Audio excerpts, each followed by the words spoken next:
Welcome top news today. The Trump International Hotel in Washington has hosted numerous events sponsored by GOP groups. Evelyn Hochstein for The Washington Post noted this is intended to be living QA. We'll update it as news breaks and as The Washington Post turns up more details about President Trump's businesses. 1. Does President Trump still own his company? Yes, but he's not in day-to-day control of it. The president put the Trump Organization into a trust, overseen by his sons Donald Trump Jr. and Eric Trump and another executive. They promised to run the company on their own. The president would only get reports with the most basic details about the company, like its overall profits and losses. In theory, this was supposed to completely isolate, in the words of one of Trump's lawyers, the president from the management of his business, and from the conflicts of interest that business might force upon him. In practice, it has not been that simple. The trust arrangement has still allowed for ample contact between Trump and his business. He visited Trump properties on 116 days last year, according to account by the Post's Philip Bump. Trump still knows who many of the Trump Organization's partners and customers are. And the president still has access to the money his businesses make, as first reported by ProPublica. Trump's trust allows him to withdraw money from any business at any time. 2. How many properties does President Trump have his name on? About 50, around the world. 3. But how many of those buildings does Trump own? About 20. Those include many of the Trump-branded golf courses, the Trump Winery, Trump Tower in New York and the Trump Building on Wall Street. Beyond those, Trump also owns significant chunks of several condominium buildings, enough to allow him to dominate the condo boards that control those properties. The rest of the buildings, about 23, are owned by others, who paid Trump to license his name. That growth through licensing strategy once provided an easy source of income for Trump, with low risk. Since Election Day 2016, 2 new Trump-branded properties have opened: a hotel in Vancouver and a golf course in Dubai, both licensed properties owned by others. But as Trump's politics have polarized his brand, owners have taken the Trump name down from 3 apartment buildings in New York, plus hotels in Toronto and Manhattan's Soho neighborhood. In addition, the unhappy owners of a Trump-branded hotel in Panama are trying to do the same. 4. Wait, I thought Trump was going to profit off the presidency. Have his businesses actually done better or worse? Both, it appears. Some businesses, those frequented by Trump personally, have enjoyed strong demand. Trump's Washington hotel has attracted GOP fundraisers, pro-Trump activist groups, and foreign embassies. Its rooms are about half empty, according to a recent CNN report, which is unusually low for a D.C. hotel. But it has overcome polarization by charging unusually high prices to those who want to stay. The last government report on that hotel, made public last year by accident, showed the Trump D.C.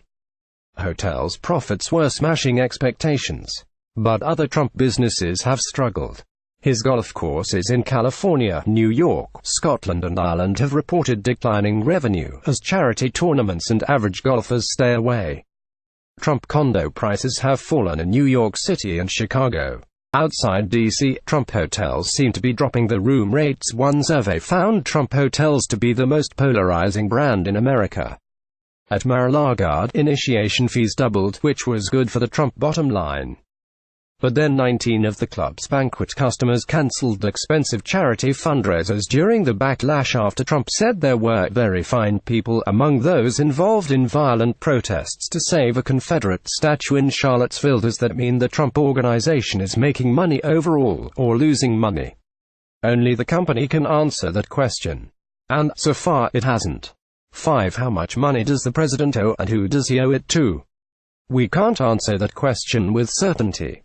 Here's what we know. The personal financial disclosure form that Trump filed with the government last year listed at least $315 million in loans connected to various Trump buildings. The biggest lender was Deutsche Bank. That debt figure is likely low. The highest possible value a loan could have on the federal form is over $50 million.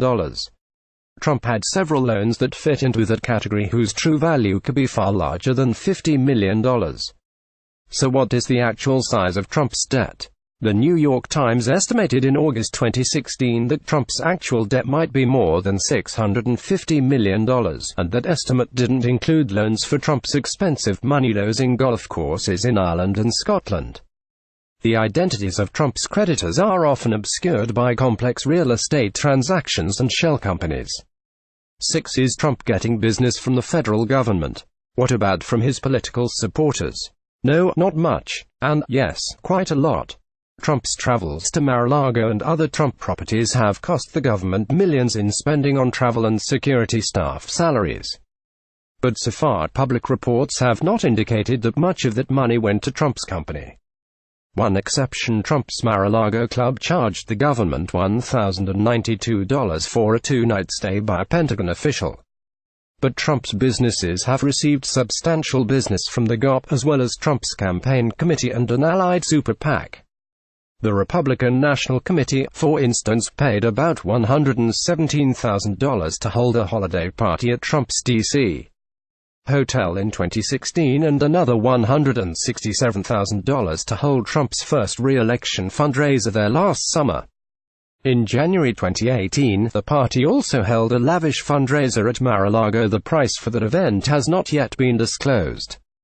In addition, Trump's hotels and clubs have hosted events for individual GOP candidates and lawmakers, national Republican campaign committees, and an association of GOP state attorneys general.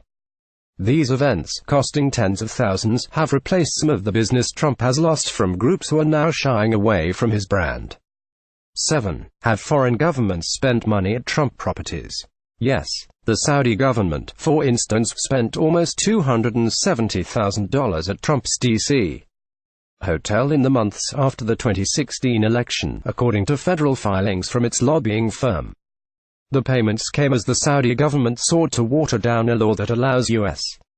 families to sue the Saudi government over its alleged support for the terrorists behind the terrorist attacks of Sept. 11, 2001. The Saudis paid for banquet rooms, hotel rooms, and catering for military veterans flown in to lobby for a change in the law, in news first reported by Politico and the Daily Caller. Just days after the election, the Trump Hotel in D.C. was wooing foreign embassies. So far, the hotel has hosted events paid for by the embassies of Bahrain, Kuwait, and Azerbaijan.